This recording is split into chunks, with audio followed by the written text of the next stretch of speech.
He masquerades by day as the mild-mannered news reporter.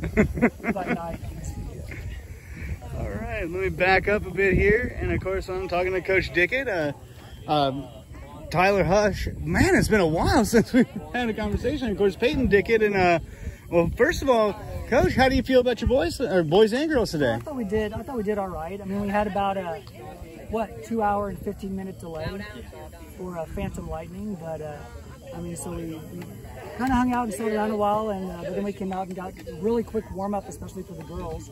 But I thought we did all right. I think everybody improved on their places from last year that they ran here. So everybody that was returning anyway. And how do you feel about the time so far? Of course, you know, you can't base last year's PR on this year's first-year time, but how do you feel about what they've clocked in so far? I think we're doing all right. I think we could always do maybe a little bit better, but everybody's within the ballpark of where I wanted to be. Exactly. I know some of us still have to try to figure out how to run, race a little bit. Like this guy, he likes to be a rabbit every race. We need to slow that rabbit down the first half hour. So. But I'm pleased with how we're doing. And overall, of course, cross country is one of those things where it's not like football or basketball or anything like that where, you know, of course you're training, but it doesn't require that shutting everything down for COVID kind of training. Yeah. You know, you can just run. So how do you feel about your team's preparation, COVID aside? I mean, well, I only saw him twice over the summer. Was that right? Yeah. Yeah, I only saw him 2 times over the summer because then when we got back going again as a group in July, then we had to shut everything down again. But I know that a number of them ran, you know, quite a bit over the summer. I know especially these two because one, she lives with me. Oh. And I hear reports of Husch and JB for sure. Payton too, right? Yep. Running quite a bit amongst themselves over the summer. So yeah, I mean, it's definitely a sport where you can train on your own somewhat. And final question for you is, how do you feel about this team this year? Of course, you lost some people from last year, some decent runners, but of course, just like any sport, got people coming in to fill the void. How do you feel about this team? I think the guys' team, we're about 11 deep. And I think especially if our 4, 5, 6, 7 guys can, start lopping some time off, I really like their chances to for sure be in the top half of the conference for sure, and hopefully higher. And districts, it's hard to tell yet because the state hasn't released the district assignments yet. That's right. Because they're going to 5 classes, so we have to see on that how that is. And then on the girls' side, we're a little lower in numbers, but I think. Again, we got 6 out, only ran 3 today for a number of reasons. And but I think the 4, 5, 6 girls on the girls' side are about as strong as 4, 5, 6 girls as we've had. And that's usually where you can pick up the most points in some of the bigger meets is your bottom half of the lineup, I guess you could say.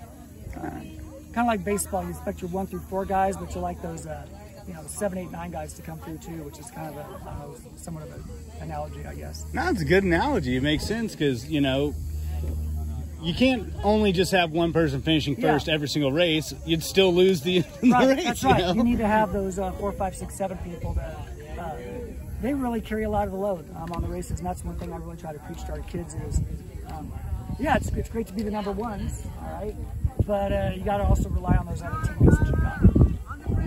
Well, no, that's all I got for you. And Payton. I'm going to get these guys started picking up. And Payton, first of all, 2.5 hour delay.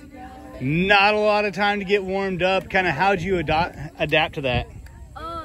During the break, I kept stretching and stuff to keep me loose because I knew if I just sat around for who knows how long that I would get really tight again and not be able to run as good as I did.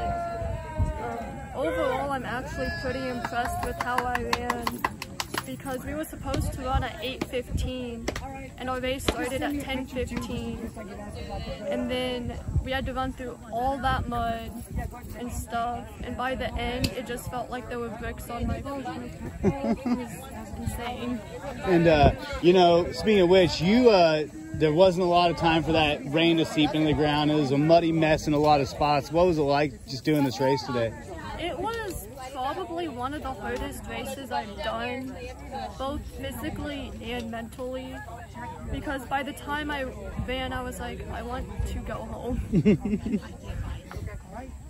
And I guess final question is, you got your times from the first race, you got your times today. How do you feel about your current times, and how do you feel about building off of that for the rest of the season? I feel like I'm doing pretty good.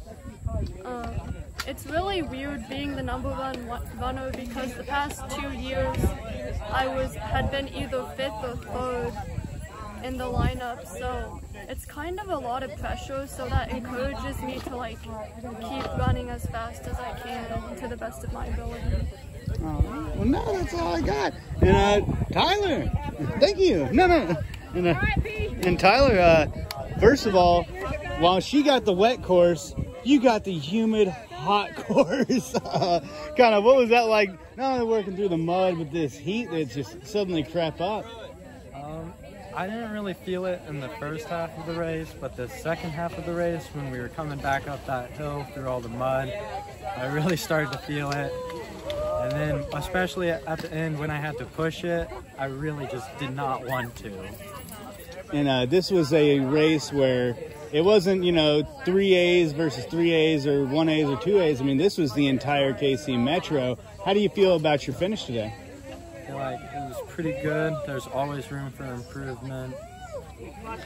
Probably started off a little too fast. And, one of those things, how do you feel about your times now? You've clocked in 2 races. You kind of know what it's like and how you got to get to that state level. How do you feel so far? I feel like it's a good start. I definitely need to improve. I'm feeling like my pacing is off. So, yeah. Is that just something you hammer out throughout the rest of the season, getting kind of that rhythm there? Yeah, I feel like when I first started running, I had a lot of other teammates that would be in front of me, and I would pace with them. But now, since I'm in the front, I have to kind of learn how to do it myself. And it's a learning curve. And, there's some high-level competition today. What was it like running with those boys and just trying to keep your footing in all this mud? I would say overall, it was pretty fun for the most part to try to keep up with a lot of them. I did fall behind, but I did start way too fast though, so I guess it's kind of expected. The mud though, I felt like I was gonna slip a couple times. In fact, the first time going up the hill right on over there. That first hill right there, yeah. On that turn, it's really muddy, and I kind of slipped a bit there, but thankfully I didn't fall. I was about to say, I mean, you fall in this race. I mean, how many spots did you lose that just slipped it down, All right. And final question is, you got high hopes. You're a returning state competitor. Is that your goal for this season? And yep. Kind of how are you going to build off of that for this season? Well, I guess I'm just going to have to slowly chip off time, work it up, figure out a pace, and hopefully get a better time than last year and get back to state again. Absolutely. Well, hey, man, that's all I got. Hey, I appreciate you.